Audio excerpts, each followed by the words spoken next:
anytime, any day. Why not right now? Stop looking up to your boss and start being your own boss. Don't work for paychecks. Work for dreams with no regrets. This is Cracking the Entrepreneur Code.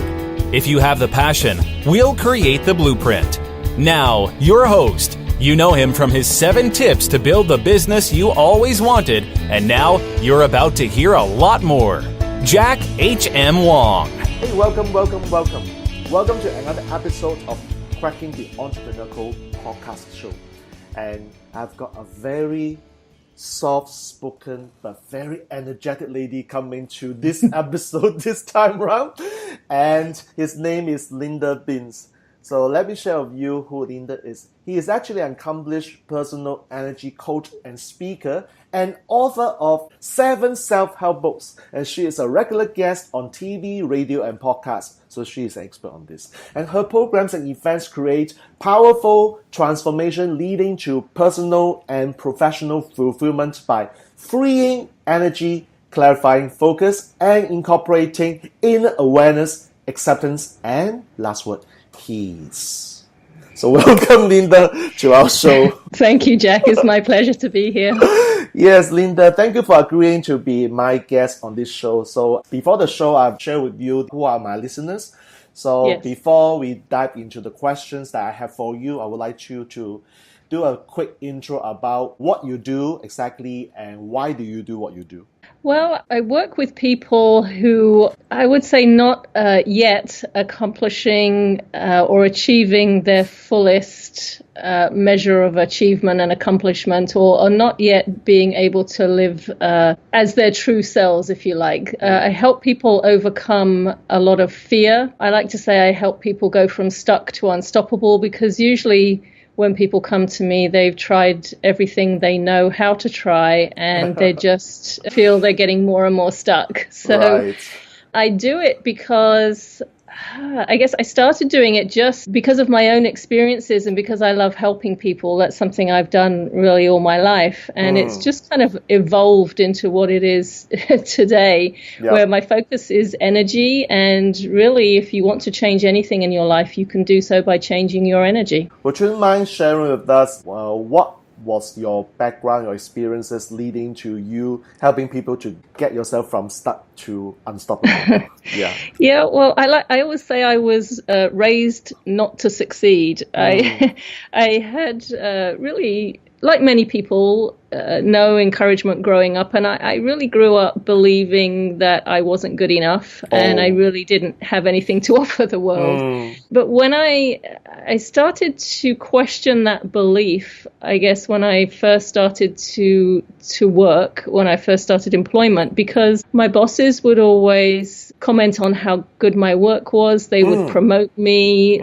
I would just receive a lot of great feedback. And initially, there was a part of me that was afraid that any moment now they'd find out that wasn't true. And I really didn't know what I was doing. But there was another small part of me that started to question the belief and to think, well, maybe they're seeing something in me that I'm not seeing. And I think that was my very first introduction, if you like, to the thought that things could be different. I could be different, and that perhaps this belief wasn't true. And that belief, because it's a core belief and many people have it, has shown up in many, many ways in my life. And I would say certainly when you start your own business, if you have a sense in any way that you're not good enough, that will come up and you will have to face it if you want to succeed. So I have so many examples of that, in my own life. But what I've learned is that if you can deal with it, with these things as they come up, if you can deal with every incident that's showing you or reflecting to you that belief, then you work through it. And on the other side of that are tremendous breakthroughs. And that leads to the success that you want. You know what? There's no accident as to why, Linda, you come to my show. I always tell my guests here, it's not the first time whereby I said the guests show up on my show because we have similar backgrounds. So my background, I'm a corporate employee for 17 years. Do I consider not good enough? Yes, because the school education system has done a fantastic job. And what happened is that I always say, well, you know what? I still have something to learn. I still have additional skill I need. I'm never enough. So I keep learning, acquiring new skills until one fine day, my boss says, hey, you know what, Jack? I think your time is up. Please pack and go. I say, what have I done wrong? What did I do? And till now, I still don't know. I still do not know the underlying reason, but I just accept the fact that my next chapter has to start. So I take it and I decided to jump off the plane and start my entrepreneurship journey in 2011. So to me, it's been similar path that you mentioned you have gone through. I can totally relate to that. And I also want to say something that it does take courage, like for yourself, to say that while I acknowledge the fear, and I do something, and eventually you start becoming an entrepreneur. So it is kind of like a very big transition. How was your experience like when you were an employee and now transition yourself to the entrepreneur? How would you describe your entrepreneurship journey? I would say trial and error. When I started, I started because, I started to learn about energy, mainly initially through feng shui. I was a feng shui practitioner and also a holistic health practitioner. So I knew about energy in the environment and energy in the body. And that was the beginning. And, I was so excited about what I was learning and the changes I could see that I just knew I had to share this information with people. So when I started, that was really the reason. And I knew nothing about starting a business. So I just kind of jumped into it because, like many people, because this was something I wanted to do. Also because I wanted the freedom of working for myself. And 9 years after I started my business, I realized I didn't have any freedom at all. I'd actually created kind of a nightmare for myself because I was working so hard. But it was at that point that I really took a good look at myself and what I was doing and decided that I could, first of all, design my life and then ask myself, how did I want to design my business to give me the life that I wanted? And that was a huge turning point for me as well. And you do ask very good questions, don't you? Because again, you leverage on what you are good at and what you're passionate about to start your business. And this is to my listener, once again, very important. It's not about what is my passion, where do I find my passion. Focus on yourself, what are the skills that you already have. You may want to start your business leveraging what you have already as a first step. And then, then Linda shared with us. And along the way, I do not want to end up having my own job or a job for myself. I need to ask better questions to leverage on other people's skills or maybe get a coach or mentor so that I can free myself up so that I will not be working in the business, but I will spend some time on the business. Yeah, but you have to know what you want, first of all. And I think that is a mistake many people make, just like I did. You do something because you are excited about it, you're passionate about it, but you don't really know what you want that to look like. And I don't think I even knew that I could know what I wanted it to look like. So, there's been so much learning for me along the way, just in terms of starting and running the business. I've learned so much about myself. It's a great personal growth tool, I would say. Is it a fair statement to say that, Linda, we are still in the process of discovering yourself? Every day. I tell people I have breakthroughs every day, but I'm looking for them. I know to look for them now, rather than waiting for them to happen to me. I actively look for them, and yes, I'm discovering new things every day. Yeah, because why I'm asking this question is that, Linda, before the show, I shared with you one of my groups of audiences or the listeners here are actually employees wanting to do what we have done, meaning they get out of the rat race, they want to regain their money and time freedom. For them, like this F word, the 4 letters, some people think it's the other word. No, we talk about fear. It's like they let the F word take themselves out of the game. So how is it important? Like, what would you recommend these people when they have the fear with them that prevents them from transitioning or moving to the next level of their life? Like, how would you recommend what they can do? Well, I think, it's very tempting when you are experiencing fear to believe that you should not be feeling the fear, or, you know, you need to put it to one side or something like that. We are not computer or robot. We can't do that, right? Right.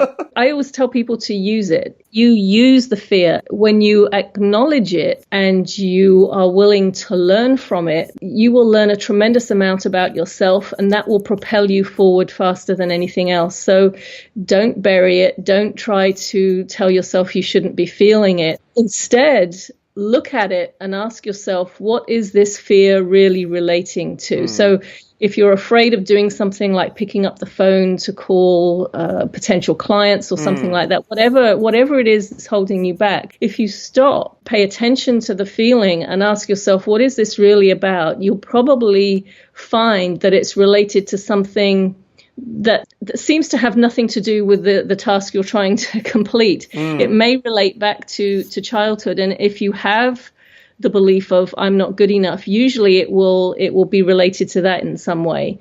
So, you know, there's a fear that somehow you'll make a mistake, or somehow people won't like you, or they'll reject you, or it goes way back. It's not something that's new. It's something that has been in you for a long time. So if you're willing to ask yourself, what is this fear telling me about myself? Where is it really coming from? Then you will receive the answers to that, and then you will move on, and you don't need that fear anymore. It's but if you try to ignore it or push it away, it doesn't go anywhere. It just stays there and continues to affect you in everything you do. Yeah, I like to give the example of money because I teach people how to sell. And chances are a lot of people in the past have lent money to their good friends but never get paid back. So that's why they are very sad about not having the money they want. So that's the reason why they do not like money. And when they do not like money, what happens? They can't sell. So that is a last example that I give. Like, it's not your fault that you don't want to sell. It might be something happened in your past.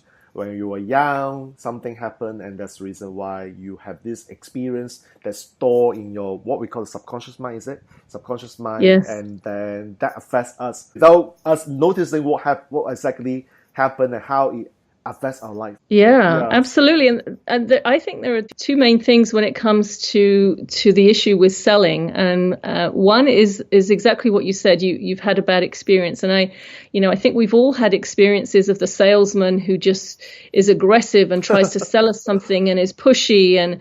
And we don't want to be like that. And so we go so far the other way that we have this paralysis when it comes to being able to sell. But the other issue with that is, if you have a belief that you're not good enough, asking for money, when you're working for someone else, and you're asking for money, it's not the same thing, because it's for somebody else. But when you're selling yourself, if you like, you're selling your services, it triggers that issue, that belief of, oh, well, perhaps I'm not good enough, perhaps I'm not worthy. And so that really affects how our ability to ask for, not only to ask for money, but to ask for what we're worth. Yeah. And that is a very common issue for people who are starting their own business. So that's the number one fear I always believe as an entrepreneur. Like you said very nicely, that when I was an employee, I expect my boss to pay me because I trade my time for money anyway. Yes. But then when I go out and to sell myself, sell my product, my services, I'm asking for money. So what is my value? What is the value proposition I have to ask people for money? I'm in this stuck state where I do not know how to ask for money, or I'm afraid of asking for money. And is that like the biggest fear that you experience when entrepreneurs starting their own business? I think that's one of the biggest fears. Right. And certainly, when I first started, when anybody said the word sales to me, it was like a red flag. I didn't I didn't want to think of myself as being in sales. But of course you can't run a business if you can't sell. Right. And what I've learned is, one of my mentors told me once. He said, if somebody quibbles about the money, if they, procrastinate and say they can't afford your services, he said it's never about the money. It's not about the money. It's about them. It's about, their issues. And I really took that to heart. And I learned that people will pay whatever you're comfortable asking for. If you're comfortable and you can state your price confidently, knowing that the value you offer is there, then, people will pay it. They will find a way to pay you. Yeah, I think that is one of the biggest fears that entrepreneurs face. Another one is that so many are afraid of, there's fear of success, but there's also fear of failure. So we have those two things going on. But another thing that I find is that there are so many ideas and so many possibilities that people are afraid of getting it wrong, afraid of choosing the wrong thing. And that kind of creates this analysis paralysis type of thing. There are so many possibilities and you don't know what to do. So you end up not doing anything. So fear of getting things wrong, I think, or missing out on something, it's actually a bigger fear than you might think. Well, I absolutely agree with you, because this is a gift by the school system.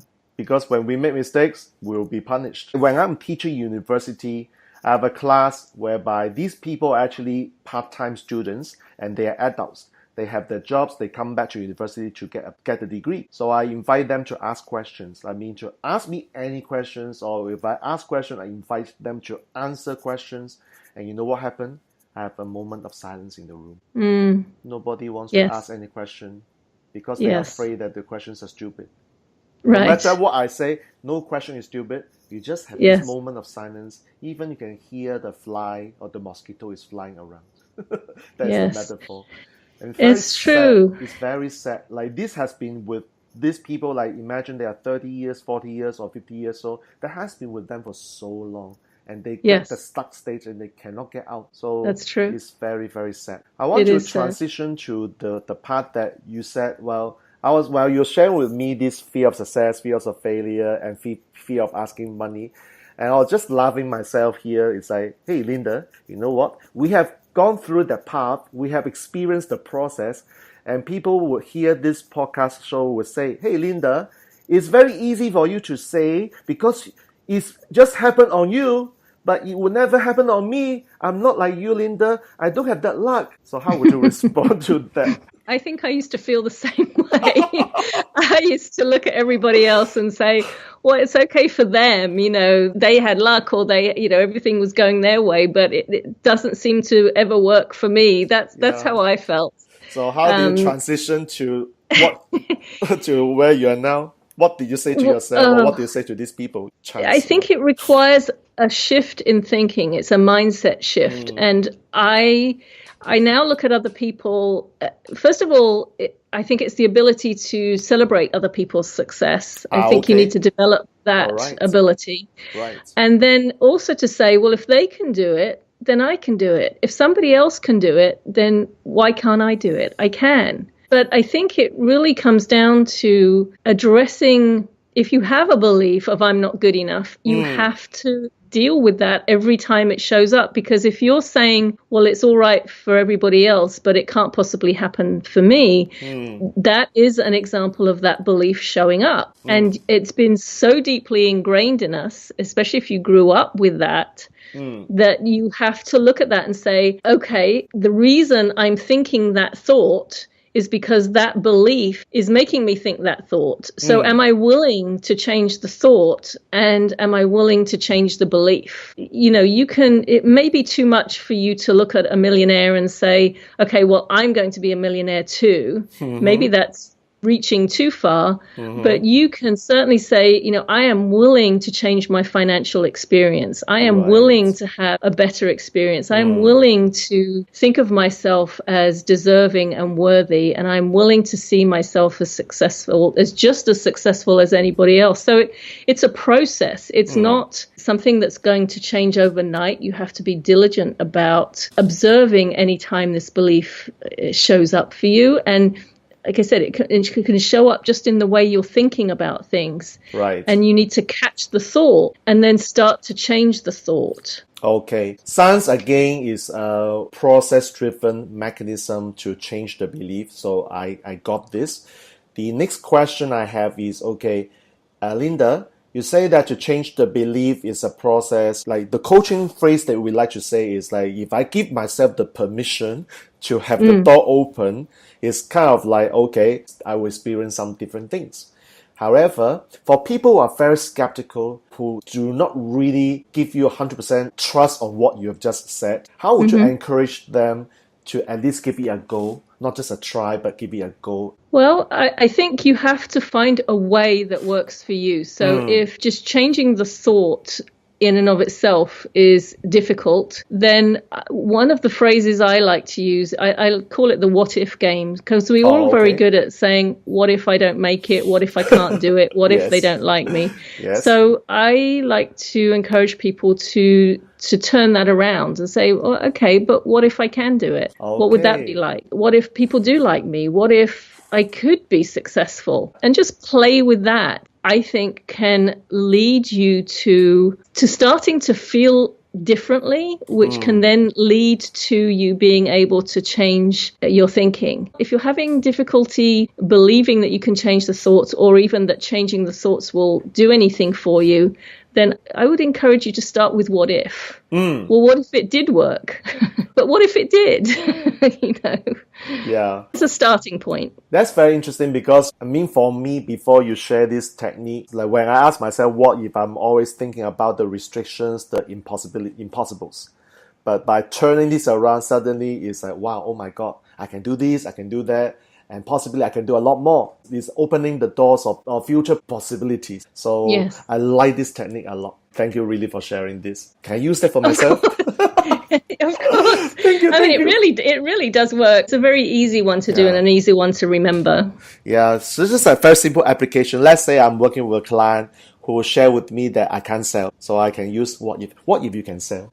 Yeah. What if you can? Yeah. But I can't. But what if you could? What if you can? I say, I'm stuck now, Linda. Can you help me? Because I do not know what to do next. I'm stuck. What if I can and what if I can't? That's possible. And the other thing I like to tell and I've used this. I mean, I used to really resist selling. I found it very, very hard. And so I've used all these techniques myself. So I do know they work and I use them with my clients. But, I just saying that to myself, well, what if I could sell? What if I found a way to do it that felt comfortable to me? And what if I actually do have everything I need inside me to be able to run my business successfully? And what if the right resources show up? So I think it's actually a very empowering phrase. I love what if. Yeah, I will celebrate the win for today by learning from Linda Binns the technique of what if. That is going to be one of my wins for today. Yeah. So we come to this part of the interview. I want to ask about this concept of like overwhelming, because the overwhelming feeling is something that I personally experienced in my first 3 years, or to be exact, it's my third year, because when I started, obviously, there were not so many clients, so I have a lot of time to entertain them. But at that point, in the third year mark, I started having this feeling of overwhelmed because there's only 24 hours a day, and I couldn't handle all the clients' requests, and I do not know what to do. So what would be your strategies if you feel overwhelmed on a particular day? Well, I think it is easy to get overwhelmed, particularly when you are starting a business. I think it comes down to, I think we have to back up and first of all, know yourself, know what you want and know what's really important to you. For example, when I first started, like many people, you want clients and you're kind of desperate for clients. And so anybody that asks you, then yes, you'll work for them. And I used to find that, people would want to reschedule and there would be a lot of time challenges. And I would end up trying to accommodate everybody. And it became very overwhelming for me. But when I backed up and I asked myself, what's important to me and what do I really want? I realized that my time was incredibly important to me. And I hate having my time wasted. And I don't like wasting other people's time. And so once I knew that, then I started respecting my time more. And so I would be very clear about what I said to people. These are the hours I have, or this is when I can do it. As I started to to respect my time more, other people did too. That situation then just disappeared. People don't do that anymore, but it's because I respect my time. So I think to avoid overwhelm, you have to know yourself very deeply. You have to know what you want, what is really important to you, what feels good to you. And then it makes it easier to set boundaries or to say no to things that aren't a fit. Because when you're putting your energy into the right things, into the things that are most important, then you're much less likely to feel overwhelmed. And also, you have to practice self-care. You can't, it's very tempting to just work every single hour of the day, when you first start. But you really do have to take care of yourself, take time off, and really kind of stay connected to who you are. When I first started, I trusted everybody else except me. What everybody else told me, I thought, well, they've been in business for a long time, so they must know. So that must mean this is what I have to do, even if it didn't feel good to me. But I've learned over the years that I have to trust myself, because if something doesn't feel right to me, then it isn't right for me. Okay, so here comes one of the important points Linda mentioned, listeners, is about priorities. Just to sum it up, it's about priorities. If you know your priorities well, you can actually handle the task on hand in a very sequential or logical manner. And the key point also is about respecting time. In my consulting business, I teach clients to respect my time. And how do I do that?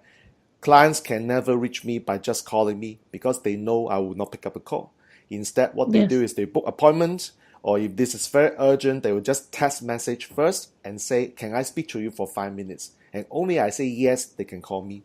So this is how I respect time. Yes. And that's why I see the beauty of knowing how to prioritize your work, and knowing how to respect time will actually help us get rid of this feeling of being overwhelmed. I want to touch the last bit of the interview. You mentioned about you juggle with your work and give yourself time off. Are you suggesting that it's possible to have this work and life balance? Most definitely. But I would say, here's the thing. It means different things to different people. I think we have this idea that it should look a certain way. And if it doesn't look that way for us, then there's something wrong. But the question comes back to, what are your values? What are your priorities? What is most important to you? And really, are you feeling fulfilled in each area of your life that is important to you? If you're not, then you don't have balance. Because when you're neglecting something that's important to you, then you don't feel fulfilled. But when you give energy to every area that's important, then you do feel fulfilled, and that's your sense of work-life balance. For me, I like to use the podcast show as an example. Someone just asked, how do we, the podcast hosts, select guests to be on our show? So I just say, well, you know what? I have a filtering process, and to basically ask the guests to fill up the questionnaire. And then you know what? This lady said, wow, thank you for sharing. Do you mind giving us the questions? If you don't want, so be it. I'm fine with that, because I understand that can be private and confidential. I say, I operate on abundance mind. Here comes the questions. Go and take it. These are not proprietary information. Why do I want to keep it for myself and say, okay, I'm going to hold on to it? So you know what? The reason why I share this example is that I'm passionate about building a podcast show, because I consider myself, Linda, I'm not sure whether you are aware, is that your very first host, or maybe one of the first few hosts where they are not from America, they are actually from Asia. Yes. So I want to spread this message to a lot of fellow Singaporeans or Asian people that if you think podcast shows is just a mechanics of the North Americans, I'm telling you that we, the Asian people, can do the same thing. Because if you have message to share, podcast is a very good thing. And then you will want to invite people like Linda who want to spread the message to the other parts of the world. This is a fantastic platform. So I put a lot of energy on building my podcast shows. And this is what I call the work-life balance in my own world. I put a lot of energy, a lot of passions about building a podcast show. And that's why in these 2 months, I've already got 40 interviews. I couldn't believe I've done 40 interviews. So it's kind of very scary. But I look at the list, I say, oh my God, I've done 40. I think that's a great example of when you're putting your energy into the right things, the things that are important to you, then it just unfolds. It just flows, right? Exactly. It just happens. It's not, I won't say it's not hard work. Obviously, you have to do a lot, but it's not, you're not struggling to get out there and find No, guests, right? no. They're coming to you. I always said to people that having a guest on show is not after all the hard. In this topic, we talk about the fear, the self-doubt. My doubt is that, okay, now that I decided to open the door to invite guests to come to my show, who will these guests be? Where are they from? And is that like, okay, I'm helping them or are they helping me? I don't know. So at the beginning, all I've asked myself are all these very interesting questions. But at the end of the day, I just say, go and do it. I don't care. And you know what? Now I look back from the day when I decided to open the door, I have a lot of great guests like you who are very successful, who are willing to share information, and it enriches my life. Whenever I'm doing an interview, I'm actually learning. I'm a student. Yes, I'm asking questions, and yet I'm asking myself, how does the guest sharing help me help my business? So I'm learning as a student while I'm doing the interview. So it's a fantastic platform for me to continue this work. And that you are very successful doing it because you are willing to learn as well. Okay, thank you for that. And you know what? We have a very fantastic conversation. I would like to end the interview with 2 questions. These 2 questions, the second last question is a ritual for my podcast show where I always ask my guests to share with our audiences number 1 or the most favorite quote. So Linda gave me this quote. If we all did the things we are capable of doing, we would literally astound ourselves. And this quote is from Thomas Edison. Why Linda gave us this quote? I love this quote because it's so true. I mean, I have astounded myself with all the things I've accomplished, and I know I haven't done all the things I'm capable of doing yet. Really, we're only limited, I think, by our imagination and ability to trust ourselves. Yep. Okay, here comes the very last question. The last question is, of course, the standard question for all podcast shows. How do we find out more about you, about what you do? Best way is through my website, which is lindabins.com. You can contact me through there and find out anything you need to know. Nice having you on my show, Linda, and thank you for sharing your reservoir of experience and your generosity of teaching me the what if technique. I'm sorry, I'm so excited I have to repeat myself a few times. But truly, thank you for being on my show. I hope that our audiences have learned something from Linda Bins, who is on my show today. So listeners, here comes the end of this episode of Cracking the Entrepreneur Code podcast show. And you know what? I'll continue bringing other successful entrepreneurs who will share with you their experience, their wisdom, and of course, their intelligence, which will help you to take your business to the next level. Until we next meet, Jack here, and it's time to say bye-bye and best wishes. To continue cracking the entrepreneur code, subscribe for more episodes and download the Amazon bestseller, Cracking the Entrepreneur Code, 7 Tips to Build the Business You Always Wanted at crackingentrepreneur.com. Learn more about author and host Jack HM Wong and book your 30-minute discovery session to overcome any professional challenge at jackhmwong.com/apply.